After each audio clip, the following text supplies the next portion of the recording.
重遊舊地啊，馬灣。以前喺青龍頭咧搭環水道嚟呢度買蝦膏嘅。呢個廣場以前係賣蝦膏嘅，依家變咗賣綠色咯。活化咗嘅馬灣咧，硬係冇咗啲味道，變咗賣綠色嘅啦。呢個就係頭先搬咗嘅天后廟舊址，舊址就響汲水門橋嘅隔離嘅舊天后廟。依家搬咗上山啦，頭先我行咗上去。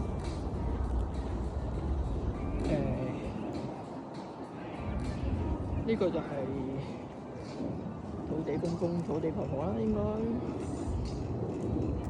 搬晒上去嘅啦。依家已經係吉咗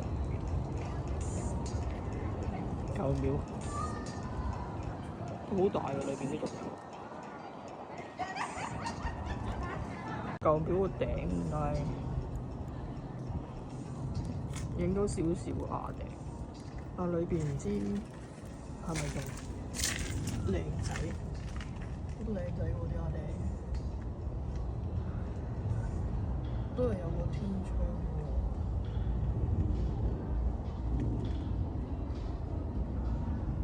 已經有啲工字鐵喺度穩固佢啊！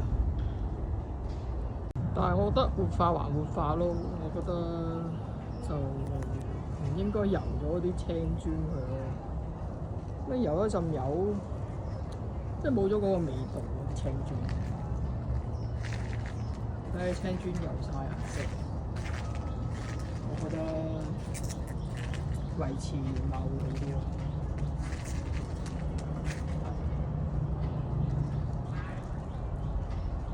平山嗰啲都唔會油浸油喺度嘅，你油咗落去就冇得救。